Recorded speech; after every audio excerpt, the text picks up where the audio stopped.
chairs here. So we're going to fill these chairs right now.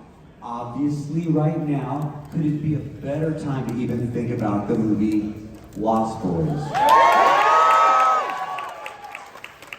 So first, I'd like to bring onto the stage Jason Patric.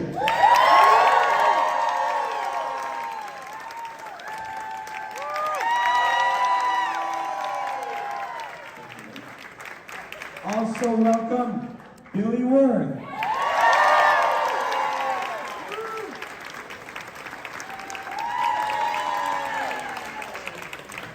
And Kiefer Sutherland.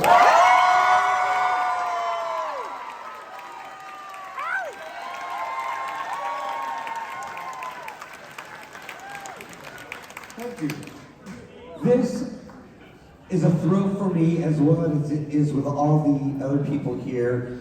How often do the three of you get to work together at conventions or see each other?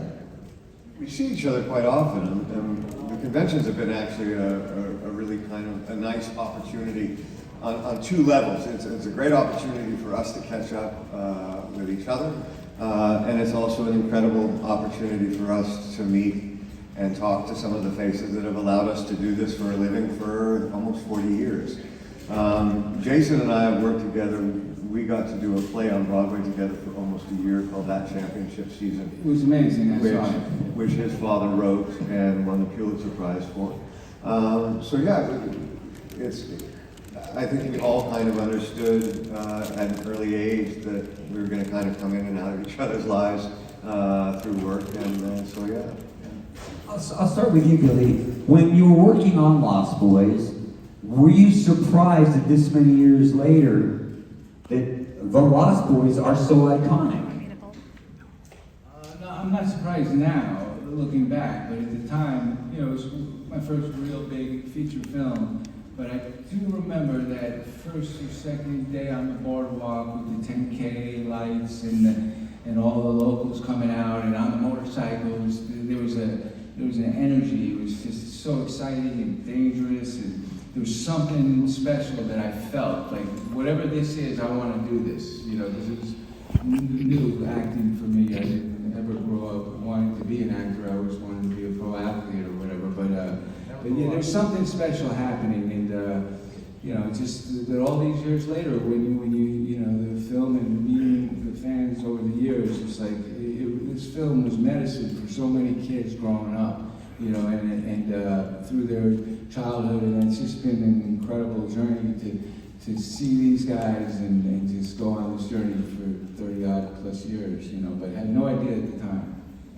Today, if you go to Santa Cruz, where the movie is filmed, it really feels like that. I mean, do you get that feeling when you go to Santa Cruz? Like, it feels like that could be a place that maybe there aren't vampires. Yeah. I mean, I really got that feeling because I haven't been there since 1986. So, yeah, I saw a lot of vampires when I was there. No, but I understand that it has become one of those iconic places in America that people go to visit certain locations and everything. And it was, at the time, it was perfect for us because it was this sort of surf culture and alternative and music and all that, and Joel was able to meld all that together in a really amazing way. Changing the subject just a little bit, Kiefer, when I tell people, hey, how cool is this? I'm going to get to, talk to Kiefer Sutherland. And there's, I love him in Lost Boys. Oh, I love Jack Bauer. There's so many characters that you have played, and does it always random, like, what you get recognized as, or who somebody goes up and tells you, like, I love this character? It's usually what's current, right? So, without getting specific, one television show could be a hit at a given moment, and that's what people are kind of focused on. And the nice thing about these cons is that they get very specific about, this is a genre-oriented thing, and it's dealing with horror films, and it's dealing with that, those kinds of movies. And so, which by the way, are some of the most incredible fans I've ever seen. And incredibly devoted, and So then they'll focus on that part of your career and have a conversation with you about that. I mean, I think all of us have been incredibly lucky in the amount of work that we've been allowed to do over the course of our careers and the diversified kind of work that we've been allowed to do. So I'm just, again, and Jason and I have talked about this at length, is that one of the things that is so nice about being here is being able to actually put a face and a voice to some of the people that have allowed you to have success with some of these films. And I cannot tell you how grateful we are for the opportunity. So thank you. Away from acting, are there like, I know what I'm going to ask Kiefer, but the other two guys, what are some of the bizarre things that people wouldn't know? Like, I found it very bizarre how into rodeo you were. Because of all things that I would think to get into is, rodeo is not like, some things you think like, I might get hurt. Rodeo is like, oh, I'm going to get hurt. We felt I was good at. And I knew a couple other professional cowboys, and so it's just something that I kind of leaned into. It also happened to be at a time when, you know, like any career, it goes up and down, and I was in a down moment, right, buddy? I would get a call from Jason like, dude, you can't do that film. It'll kill you. And he wasn't wrong, and there was a moment that I realized I just need to ride this out, and so I'll find something else to do for a couple of years. And the rodeo became that, and it took over for me. And in all fairness, it saved my career, and it certainly kept me afloat. For people to say something like, yeah, that rodeo really saved my career is not something you often hear. No, but it did. It gave me something to really focus on and get excited about, because I do think that there is a real danger for any actor. And I see this a lot with younger actors now that are given 2 or 3 opportunities for success. And if they have a failure, that's it, it's over.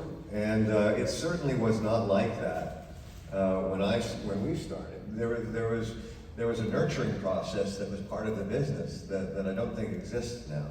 So you have to kind of know when to back off a little bit and when to step on the gas. And so that was something that I learned, and I was really glad to have something to do while I was waiting it out. And yeah. Billy, what are some of the things that you're into that we wouldn't know? That I'm into now? You're a car guy.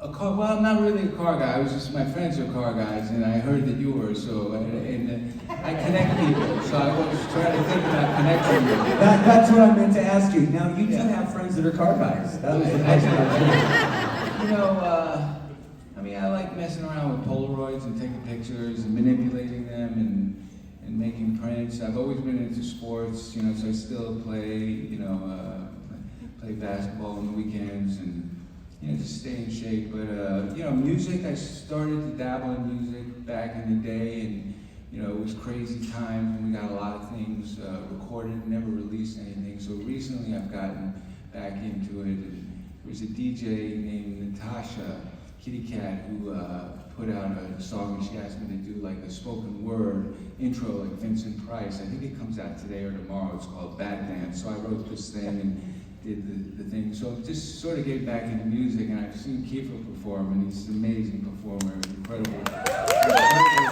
We saw over in Manchester 4 years ago, and I think I saw you at the Roxy too, and just, you know, I'm inspired by just going for your passion, and it's something that I have a passion for too, and so I'm getting back into that now in the last couple of years. I wrote a song with G. Tom Mac recently called Rise Again, that pretty proud of, but we're almost finished with that. But, you know, music, sports, and then, you know, I work with a team that's figured out how to store hydrogen into a solid state. So it's a green energy storage thing for you know, the environment, and electric and lithium ion aren't really the solution. I believe the solution for, you know, energy is going to be in hydrogen soon. It's globally starting to be adopted, but, you know, just the arts and then a little business. And how about you, Jason? Well, I mean, a lot of you probably don't know, my real name isn't Jason. My real given name is Kiefer.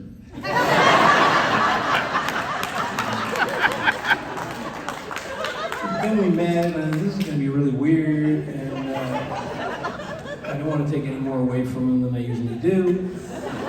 So I changed my name to that. So I've been a little uncomfortable with that for all these years, but I just want to share that.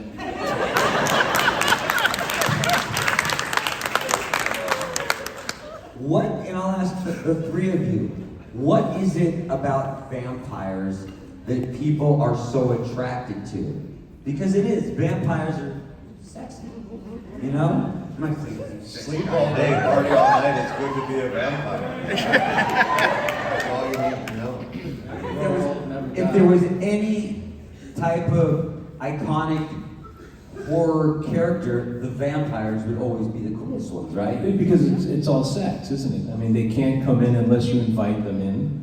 He comes in, they bite your neck, you share blood, and then this idea of this eroticism, you'll live forever with that. So, I think that's always played into that lore. It was done in very different gothic ways before we did our movie. You know, I mean, people come up, and Kiefer knows this too, but people say, because I wasn't going to do the movie when I was a kid, because I just didn't want to do it, the script wasn't good, and people said, what are you talking about? How couldn't you be in Lost Boys? Well, there was no Lost Boys. There was only cheesy teen movies in '86. So the things that we were doing at the time hadn't been done yet. No one had seen what that makeup was going to look like. No one knew it was going to have that soundtrack. No one knew what the fashion was going to be. No one knew what that mix was. So it was really having faith in Joel. And Joel Schumacher is really how this whole movie is made. There's no question about that. But he created all these little pockets of people that were incredibly talented. And the truth is that script was being written, you know, on the day. And things are being created, those effects, all that stuff. And then you have someone like Michael Chapman, the cinematographer, who did Raging Bull and Taxi Driver. So there was amazing people around. And so you didn't know what it was going to be. But when we started filming it, you knew it was going to be something special. You just didn't know it would be something that 40 years later is, you know, The Wizard of Oz. What was it that attracted you to the Lost Boys? It's the same thing that attracts me to any kind of material at any given moment, which is that it interests me as a story. So, you know, on a generic term, that's what's going to attract me to any piece of material. And then you start taking the cast into consideration. You know, I met Jason. I think Jason's an extraordinary actor. He was the first kind of actor that I knew that was going to be in that film with me. There were other actors that I worked with that were older that I worked in the theater. Gotta use the money. Oh, sorry. I did not want to say, like, do I tell Kiefer Sutherland you gotta use the money? I'm very sorry. That was really lazy of me. You know, what I was trying to explain is that the decision to make any film is the same for me, or to do any theater. And that decision is always predicated on, at that given moment, that story affected me and made me excited about telling that version. And then once you find that, then the cast plays a huge part in it. And Jason was the first actor, young actor that I'd actually met that was going to do that film, and at that time. And Jason, his guile humor right now might betray him, but he's a pretty intense guy. And I think when we were younger, that's what you were looking for in an actor. Someone was going to be serious, and that they were going to take this kind of potentially popcorn idea and be serious with it. And once I saw that, I got really excited about making it. I loved working with Joel Schumacher. We did many, many times over the course of my career.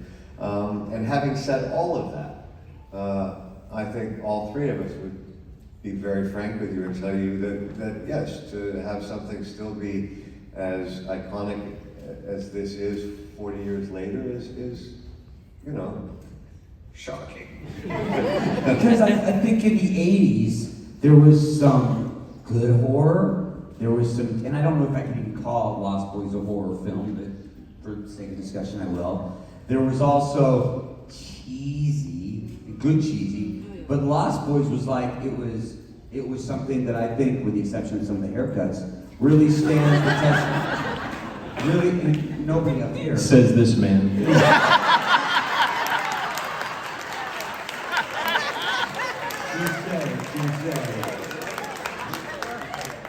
But it really stands the test of time when you watch it, which of course I have rewatched it many times. It's still a very entertaining film.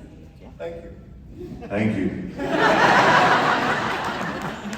We don't have time for many questions, so but I will. But just to start, no questions about taking a picture, hugging, and keep them short if you don't mind. Go ahead real quick. We're only going to be able to take some, so I have to apologize. Go ahead. Melissa, my question for you, all of you, is what is the weirdest thing that happened during filming? I broke my wrist doing a motorcycle sequence on the boardwalk, and the problem was we weren't rolling cameras. There was a girl that I thought was cute, and I was trying to show off, and I did a wheelie down the boardwalk and I hit a train track on the trolley in the corner, and the bike went out from underneath me, and I broke my wrist. And then Day one. And then having to learn how to ride a motorcycle with the clutch and the brake on one handlebar, and then having your hand taped to the other handlebar. I remember a certain actress said, "Can you actually ride the bike like this?" And I said, "I don't know, we'll see." So that was the weirdest thing for me. Don't wipe out with your hand taped to it. Did you get the girl? No, she went home with me.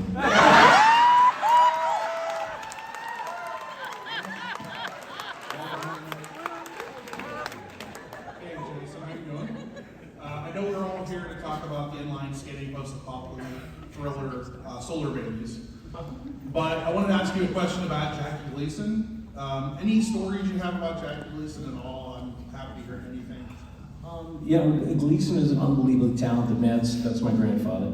And but like many of these comedians, he really was a real recluse.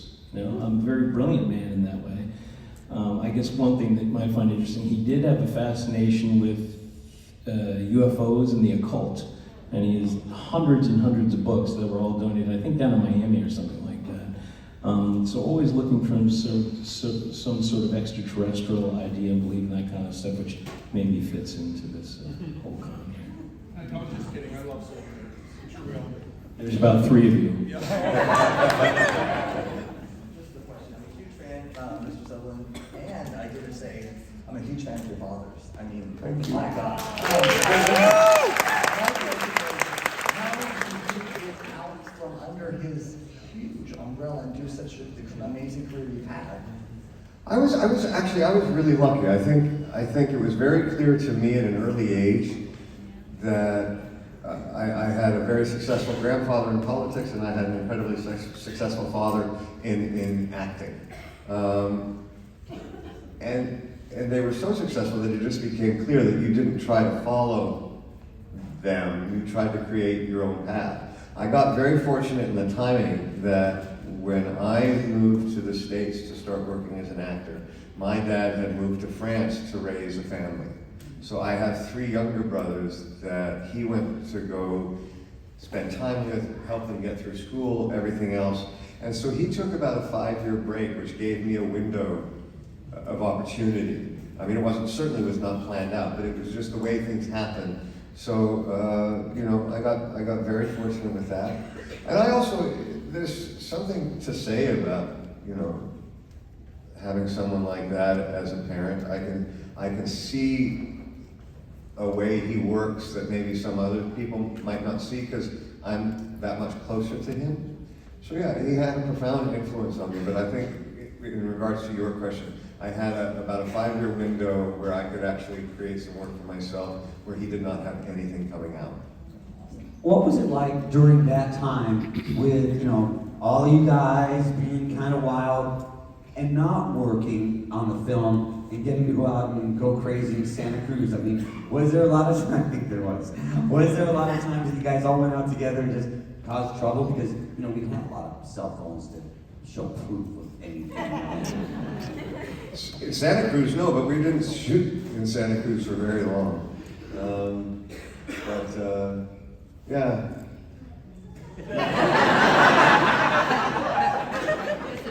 I was very well behaved. I'm just going to stand on that. Anything else? Wow, man. It was the late 80s, and you know, Brooke and I bonded. We had the same agent, and you know, it was some wild times. I mean, the one scene going back to, you know, Brooke I think got me stoned. I don't get out anymore, but in that Worms maggot scene, and you know, when I got the script, I saw it. You know, Joel said, you're gonna play one of these vampires, and you're not gonna have, because I read for Kiefer's part and didn't get it, but he said, I'm gonna put you in the movie, you're gonna be featured, and I looked through it, I didn't have any lines, so I really never read the script, to be honest. And I just showed up, and Joel just said, you know, let the camera find you. So I just tried to be truthful in the moment, but that day, I think Brooke got me stoned, and the maggots and the noodles, and I didn't know what the hell you guys were talking about. I'm sitting there and I'm just holding on, just trying to just make it through. But those days, I mean, I just remember, you know. Well done. Yeah. I made it through the 80s, and We're all going to go back and watch it again with that knowledge. I apologize, but they're telling me that I have to wrap this up really quickly. This is not my choice. I could stay here for hours. But I want to thank the three of you gentlemen for staying up here with us.